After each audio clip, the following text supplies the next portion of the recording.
Next on the list, Patrick, is the economic risk. Dun, dun, dun. Insert. Child. Anyway, so Now, there are some interesting stats coming out, and I know we're going to talk about economic risk. I know you want to connect the dots. You're dying to, but there are some interesting stats that came out, like the labor market turned out to be way stronger in December than they were anticipating. And there's also other statistics that are coming out stronger than anticipated. But there's these economic risks. So why don't you set this up for us, Patrick, so I can poke some holes in it?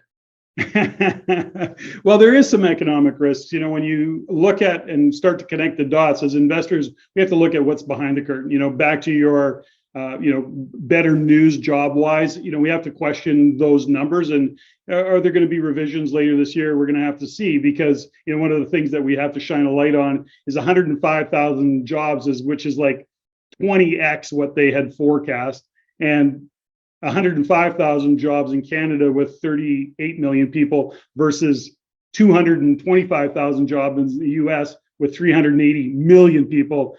Sometimes things just don't add up, and you can't take it for face value. You got to say, oh, let me just take a little bit closer look at these numbers. So I don't think anybody's trying to pull the wool over our eyes. It's just that how does 1,000 economists from the banks and the Bank of Canada and the government missed the mark of 105,000 jobs when I think they were forecasting like 15,000 or some ridiculously low number, relatively speaking.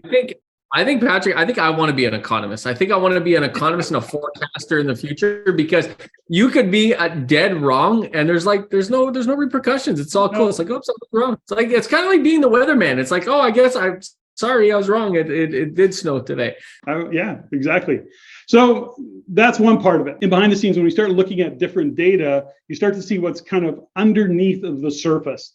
And it's one thing to look at the headlines, but there are certain things that if you don't connect the dots, as an investor, you may miss the opportunity. And the opportunity may be to get in the market, maybe to get out of the market, maybe to just how you approach your overall business of investing in real estate, JG. So, some stats I want to share, I've got out in front of me here on my computer. But I'll put the dots and I'll connect all the dots in a minute. But here's some things that economists are sharing. 87% of Canadians believe they will soon enter will enter or are already in a recession, for example. Half of them shared that their spending is now outpacing their income. So their cost of living, we can look at in spending, or what are you buying, cars? What are you doing? No, their cost of living is outpacing their income. 22% say their ability to afford essentials has worsened over the past year. 48% of Canadians feel overwhelmed by their financial situation. Almost all Canadians surveyed admit they are worried about interest rates, 85%, and inflation, 94%. 27% of Canadians say mental health has worsened over the year. And I think that number is probably conservative, although the good news is that since we've come out of lockdowns, that number has improved. And 54% think it will take at least 2 years for inflation to return to normal levels. I, on the other hand, believe this is almost normal right now. I want to go to one more slide. A quarter of mortgage holders say that rates go much further. They will have to sell their homes. This goes back to the segment we opened with, which is opportunities for real estate investors who can, in fact, solve problems. 81% of Canadians still say there is a housing affordability crisis, and they use the word crisis. 2/3 are worried about making their mortgage payments. 20% of homeowners believe they can no longer afford the house they now own.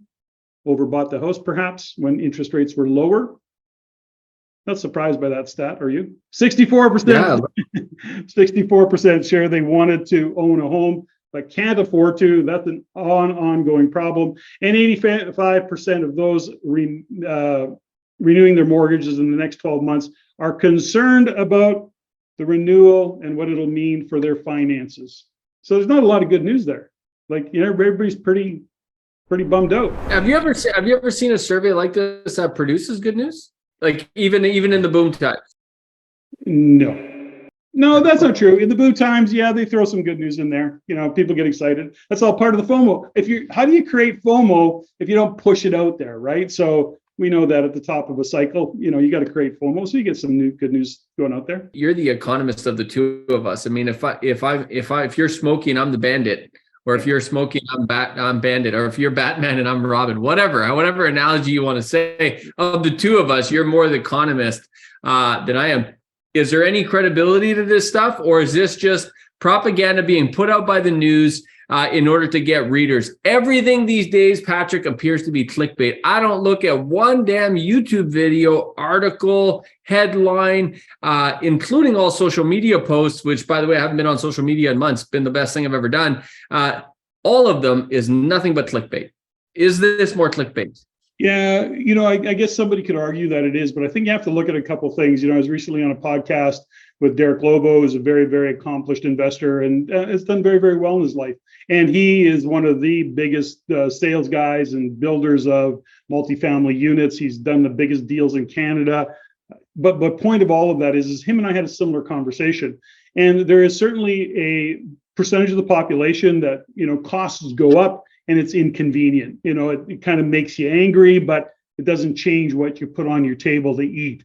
But there is a large part of that population that it does matter. So to the degree that these are stats that are being put out there, yeah, I think there's some real truth to them. If you're probably that lower 40% of the income table, whatever that might be, you're probably struggling. You're probably laying awake at night going, well, 5 years ago, or 3 years ago, I got a rate of 1.5 or 2.5, let's say 3%. Well, now, and I would totally bought into that whole mortgage because I could afford it. Nobody told me. And then, Tip Macklin looked into the camera and goes, rates aren't going anywhere for a very long time. Well, everybody's chilling, everybody's relaxing, and what happens? So a big curveball comes to a lot of individuals who were maybe on the edge to begin with. Well, this is putting them over the edge. So that's all to say this, that no, it's not good news, but I think that we have to take it for what it is. And I think there's some people that are struggling for sure. Well, I agree with you, Patrick, because I paid $17 today for an A&W combo for a burger and a fry. And I was like, $17? This is absurd. $17 for a burger. Okay, but that actually speaks to my point. For you, it pisses you off. It's annoying, but it doesn't change what you eat. For others, they're walking out of the store going, I'm not buying that. I can't afford to buy that. So that's the fundamental. And that's where these stats are built from, is that cohort of people, that demographic that are in that place. So it's all to say this. When we look at what's happening economically, we have to be able to connect all these dots. We look at the consumer confidence index, which is something that I really have followed for many, many years.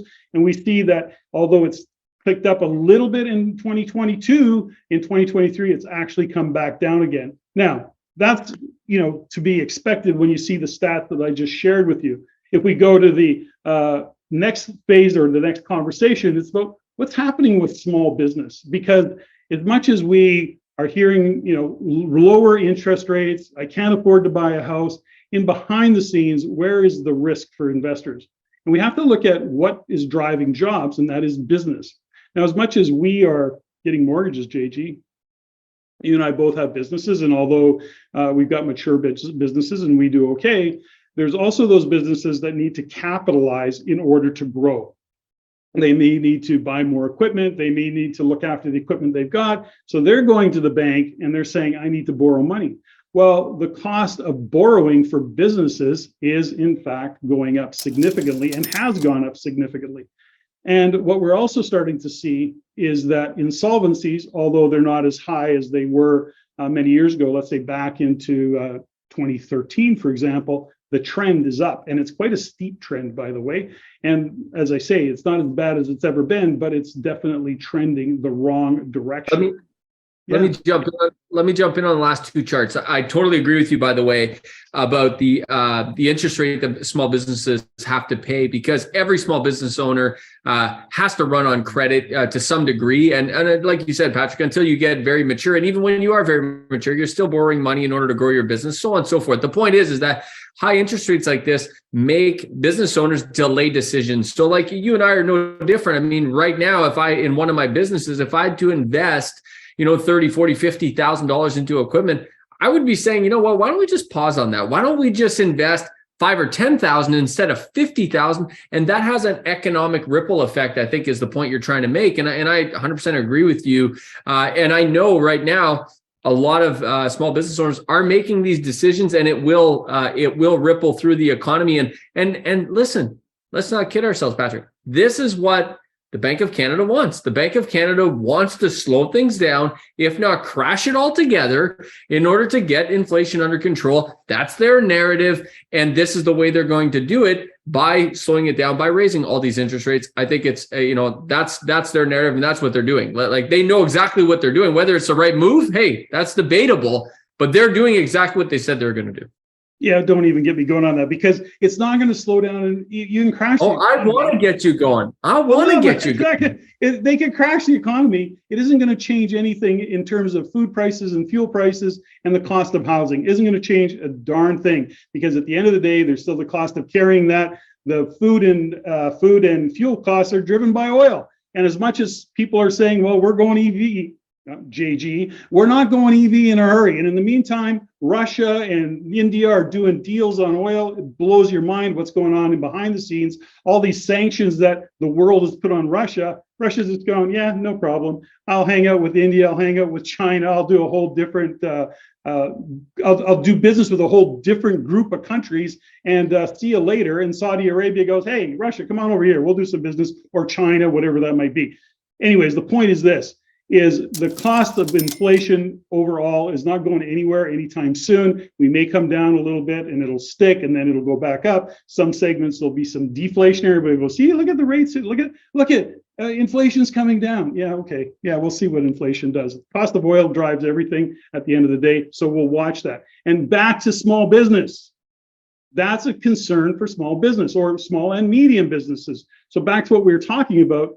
You've got small business confidence as low as consumer confidence. So now what are they doing? They're saying, well, to your point, I'm not going to borrow money. I can't afford to. I don't want to take the risk. And they're also saying, I had plans, sometime in 22, I'm thinking, things are looking pretty good. I can start to increase wages, keep staff, because guess what? Staff are hard to get, so I'm going to pay them a little bit more. I'll do it really well. We're doing okay. But guess what? They're backing off that. So the anticipated wage growth is actually coming down a little bit, and it's really at risk of slowing the economy down.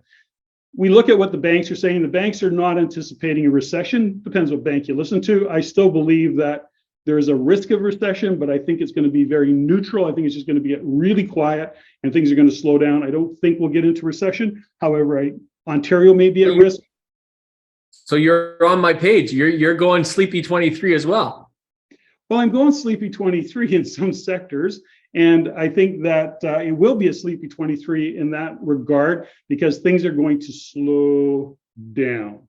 But inflation, inflation's not going to slow down. Housing will come off, but that's it. Let's look at this chart. I want to look at this chart about business insolvencies. I find this fascinating, how business insolvencies literally dropped way down, like almost cut in half when the government started writing checks. When the government stopped writing checks, it started going back up. No, like if you put the CERB and all the various government money that's gone out because of COVID, if you overlapped it on there, I guarantee you it would be right when it dropped off and right when it picked back up. That's how much that floated those people in that time. Well, yeah, that's a really great point, JG. And at the end of the day, when we look at SMEs or what the CERB checks went out to, and the government support money that went out, it went out to all levels of business. And some of those are entrepreneurs, solopreneurs that actually got checks. They had operating businesses, they got checks, and so you saw that drop. Now, of course, the reality of what the economy is doing is starting to show up, and there's just certain sectors. When you look at businesses in the retail sector, they're not bragging about, life is going to be good. Their confidence has come down quite a lot in that world as well, in the retail space. There's a thing that we have to look at, and that is a lot of the jobs that have been created over the past 3 years have been public sector jobs. They've been non-productive jobs. It's administration. And as much as people say, well, the country shouldn't be run as a business, guess what? It is. Canada is actually a corporation. Very few people know that. Yes, we're a country, but we're a corporation, and we need to be run like a business. no different than you run your household. If you're spending more money than you've got coming in, then you better figure out how to cut costs or to bring more money in.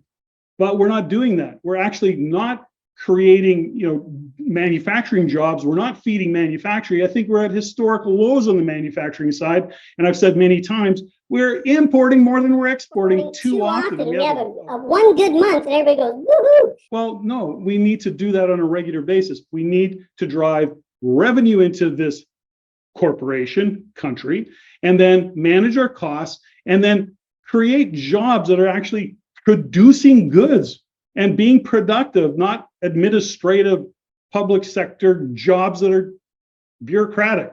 So that's me. That's all I got. Nice rant, Patrick. Nice rant. So one other thing I want to talk about Hold on. is Let me wrap this. Let me bring this all together. Okay. Let me bring this together for investors to look at. The point is this: for investors, is these things are happening under the surface, and it's not to say get off the playing field. It's to pay attention to actually what's happening, because in all of this chaos, in all of this uncertainty, is where the opportunities live. This goes back to what we've talked about before.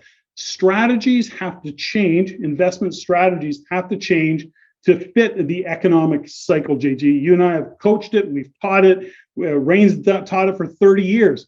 There's not a bad economy. There's just the wrong strategy and tactic to use within those economic conditions. We've got different provinces, different regions, different cities, all having different experiences economically, and that's what we got to tap into as investors. So what I want to say is, as much as this seems doom and gloomy on a grand scale and a human kind of what the hell's going on in this world, in our country, it does. But as investors, we have to go back to the basics of what will create a portfolio for us that's profitable and that we can grow. I hope you've enjoyed this episode. Please like and subscribe. And if you've enjoyed this, please share it with someone that you know, because it's going to be incredibly valuable to them. Also, we'd love to hear from you, so please comment below.